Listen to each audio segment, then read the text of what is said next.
Susan Watson, a 20-year-old student from a small American town, was on the verge of being expelled from college. Her academic performance had been lacking, and she was close to losing her place at the prestigious institution for which her parents had worked tirelessly. Susan managed to negotiate with most of her professors, but physics remained an insurmountable barrier. Physics was taught by Thomas Bryant, a 52-year-old principled instructor. Susan knew that persuading him would be difficult, but she saw no other option. Susan began asking Thomas for extra tutoring sessions after class. Thomas, seeing her desperate attempts to improve her performance, agreed. They held several meetings during which Susan tried to establish rapport with the professor, making subtle hints about her willingness to do anything for a good grade. Several weeks had passed since Susan began attending extra tutoring sessions. With each new session, she made an effort to look increasingly attractive, choosing outfits that highlighted her figure and applying light makeup. Her behavior was friendly and relaxed, but her looks and gestures conveyed unmistakable persistence. Despite his principled nature, Thomas began to notice these changes. At first, he tried to ignore them, attributing them to his imagination, but over time it became clear that Susan was deliberately aiming for something more. One evening after another session, Susan stayed behind in the classroom after everyone else had left. She approached Thomas's desk with a determined look in her eyes.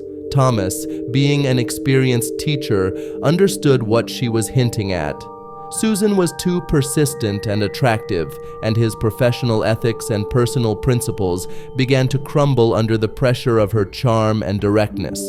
He struggled with himself for a long time, but eventually offered to meet at his home to discuss everything in a more relaxed setting. Susan agreed, realizing that her plan was starting to work. The next evening, Susan prepared meticulously. She chose a form-fitting dress that accentuated her figure and applied light makeup. Susan arrived at Thomas's house, which was located in a quiet suburb. His home was modest but cozy, creating an atmosphere of trust and comfort. Thomas offered her a glass of wine to help them relax, and they sat in the living room discussing her studies and future. As the evening progressed, their conversation became more personal, and the tension between them grew. Susan, for her part, continued to act with careful choice of words and gestures. She moved slowly towards him, and at some point, Thomas, forgetting all his principles, succumbed to temptation. The night they spent together left Thomas with mixed feelings, while Susan felt satisfaction at having achieved her goal. She received the coveted grades that allowed her to continue her studies. For Susan, it was merely a means to an end, without much personal significance. Susan had a boyfriend, Tyler, who was deeply attached to her. They had been dating since the beginning of their sophomore year and seemed like the perfect couple. Tyler was caring and attentive, but also extremely jealous. His jealousy often manifested in excessive control, and he regularly checked Susan's phone without her knowledge. One day, Tyler came across messages and photos sent to Thomas. Susan had been sending intimate photos to her professor, which infuriated Tyler. He was shocked and couldn't believe that his girlfriend could betray him in such a way. Tyler confronted her in a fit of rage. He demanded explanations, completely emotionally distraught. Terrified of his reaction and not wanting to lose him, Susan started lying. She claimed that she had been a victim, that Thomas had coerced her into sending the photos, threatening not to pass her if she didn't comply. Tyler's anger then shifted towards Thomas. He was convinced that the professor had used his position to manipulate Susan. Tyler realized that reporting the incident to the college administration wouldn't lead to the desired outcome. Thomas would simply be fired, and Susan would be left with a disgraceful stigma. Moreover, he believed that people like Thomas shouldn't go unpunished. Tyler began to devise a plan for revenge. His mind was clouded with fury and a sense of betrayal. He couldn't tolerate the thought of someone who had mistreated his girlfriend going unpunished. Tyler felt that the only way to restore justice and protect Susan was to eliminate Thomas. He started tracking Thomas, learning his daily routine. Tyler discovered when the professor left work, when he returned home, and where he spent his free time. He also found out that Thomas often returned home late in the evening, providing Tyler with the perfect opportunity to execute his plan. One night, Tyler lay in wait for Thomas near his home. When Thomas approached his house and opened the door, Tyler attacked him with a baseball bat. With a powerful blow to the back of the head, Tyler ended Thomas's life. Tyler felt no remorse. He was convinced that he had done the right thing by protecting his girlfriend and seeking justice. Returning home, Tyler told Susan what had happened. He was sure she would appreciate his actions, believing that now she was safe and no one would harm her again. However, Susan was terrified. She realized that her lies had led to a tragedy, but she couldn't live with a murderer. The next day, Susan made the difficult decision to go to the police and tell the truth. She understood that this could ruin her life, but it was the only way to regain her peace of mind and prevent further consequences. She went to the police station feeling both fear and relief at the prospect of her confession. At the station, she detailed everything that had happened: how she had initially manipulated Thomas for the sake of her grade, how she had lied to Tyler, claiming she had been a victim of blackmail, and how this led to the murder. The police listened to her attentively and began verifying her statements. They immediately went to Tyler's house to arrest him. Tyler was in his room when he saw police cars approaching his house. He immediately realized that something had gone wrong. Looking out the window, he saw the officers getting out of their cars and heading towards his door.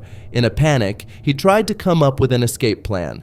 Quickly gathering the essentials, Tyler exited through the back door. He knew he had only a few minutes before the police began searching the house. Running into the yard, he jumped over the fence and dashed through the neighboring yards. For a week, Tyler wandered, hiding out with friends and acquaintances. He didn't stay in one place for long, knowing that the police would be searching for him. Each night, he changed locations, trying to avoid attracting attention. Tyler relied on old contacts, but he knew that this couldn't last forever. Meanwhile, the police launched a large-scale operation to find him. They interviewed his friends, family, and acquaintances, trying to track his whereabouts. Tyler became the target of an extensive manhunt. He knew the net was closing in, and he had less and less time. On the 8th day of his flight, one of the friends he was hiding with, unable to withstand the pressure, tipped off the police about his location. Tyler was staying in a small countryside house owned by one of his old friends. The police immediately headed there. The house was surrounded, and the officers began their operation to apprehend him. Hearing the noise of approaching vehicles, Tyler realized he had been found. He tried to hide inside the house, but the police, dressed in bulletproof vests, entered cautiously. They moved slowly, checking each room. Tyler attempted to escape through the back door, but was met by several officers. He was surrounded and realized that further resistance was futile. Tyler was arrested and taken to the station, where he was charged with the murder of Thomas. At the station, Tyler faced Susan, who gave testimony against him. He looked at her with disappointment and anger, unable to understand why she had done this. The trial of Tyler Reynolds began several months after his arrest. Prosecutors presented the case in detail based on Susan's testimony, the police, and Tyler's friends. Susan was called as a key witness. She described in detail how her lie about blackmail led to tragic consequences and how Tyler, upon learning of the situation, took on the role of avenger. Tyler's defense attorneys attempted to mitigate the charges, arguing that he acted under the influence of strong emotions and was under significant stress. They contended that his actions were driven by Susan's lies and manipulations, and emphasized that Tyler had not premeditated the murder. During the trial, evidence of his flight and attempts to evade justice was presented. The prosecution argued that this demonstrated a conscious intent to avoid punishment and an acknowledgement of guilt. After several weeks of legal proceedings and witness testimonies, the jury delivered a verdict. Tyler Reynolds was found guilty of the murder of Thomas Bryant and was sentenced to 15 years in prison. Although Susan Watson had been the key witness in the case, she found herself in the spotlight. Once her role in the manipulations and false testimony became known, a separate investigation into her actions was launched. It was revealed that her lies about blackmail and attempts to manipulate the situation had serious consequences. The college conducted an internal investigation, and Susan was expelled for academic dishonesty and involvement in criminal activities.